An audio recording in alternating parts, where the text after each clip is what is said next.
புனித தோமா வரலாறு 1. இயேசுவின் சீடர். இயேசுவால் தேர்ந்தெடுக்கப்பட்ட 12 சீடர்களுள் ஒருவர் தோமா. இவர் திதீம் எனப்படும் தோமா என்று அழைக்கப்பட்டார். திதீம் என்றால் இரட்டையர்கள் என்று அர்த்தமாகும். 2. துணிச்சல். இயேசுவின் மரணம் நெருங்கி வந்த நிலையில் அவரோடு சேர்ந்து மரிப்பதில் உறுதியாக இருந்தார் தோமா. நாமும் செல்வோம், அவரோடு மடிவோம் என்று கூறி தயங்கிக் கொண்டிருந்த சீடர் குழுவிற்கு முன் உதாரணமாக விளங்கினார். 3. சந்தேக தோமா. சந்தேக தோமா என அழைக்கப்பட்டார். உயிர்த்த ஆண்டவரை நாங்கள் கண்டோம் என ஏனைய சீடர்கள் கூறிய போது அவருடைய கைகளில் ஆணிகளால் ஏற்பட்ட தழும்பினை பார்த்து அதில் என் விரலை இட்டு அவர் விழாவில் என் கையை இட்டால் அன்றி நான் நம்ப மாட்டேன் என்றார். 4. விசுவாச அறிக்கை. உயிர்த்த ஆண்டவர் அவருக்கு தோன்றிய போது, இதோ என் கைகளை இங்கே விரலை இடு, உன் கையை நீட்டி என் விழாவிலிடு என்ற போது, நீரே என் ஆண்டவர், நீரே என் கடவுள் என்று இயேசுவே உண்மையான ஆண்டவர், உண்மையான இறைவன் என்று அறிக்கை தந்தார். 5. திருப்பலியில் தோமா. தோமாவின் இந்த விசுவாச அறிக்கை நிலைத்து நின்றது.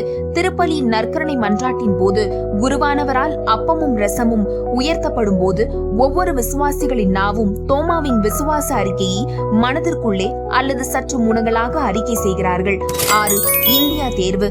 காலியான யூதாஸின் இடம் சீட்டுக்குலுக்கி போட்டு தேர்ந்தெடுக்கப்பட்டது போன்று தோமாவின் இந்திய பயணமும் சீடர் குழுவால் சீட்டுக்குலுக்கி போட்டு முடிவு செய்யப்பட்டது. தயங்கியபடியே ஏற்றுக்கொண்டார். 7. இந்திய வருகை. கிபி 52ஆம் ஆண்டு கேரளாவில் உள்ள கொச்சின் துறைமுகத்திற்கு வந்தடைந்தார். மேற்கத்திய நாடுகளிடையே கடல் வழியே வணிக போக்குவரத்து கிமு 3ஆம் நூற்றாண்டு முதல் நடைபெற்று கொண்டிருந்ததால் அவருடைய பயணம் அந்த வழித்தடத்தில் அமைந்தது. 8. தோமையார் கிறிஸ்தவர். தென்னிந்தியாவின் மலபார் பகுதியில் தோமாவால் மரமாற்றம் அடைந்தவர்கள் தோமையார் கிறிஸ்தவர்கள் என்று அழைக்கப்பட்டார்கள். தோமாவால் எழுப்பப்பட்ட 7 ஆலயங்களும் இன்றும் பாதுகாக்கப்பட்டு வருகின்றது. 9.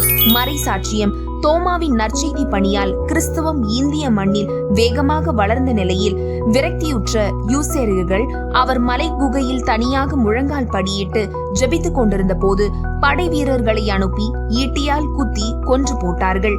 10. அழியா தடங்கள். தோமாவின் கல்லறை மீது எழுப்பப்பட்ட திருத்தலம்தான் சென்னை மயிலாப்பூரில் எழுந்து நிற்கும் சாந்தோம் பேராலயம்.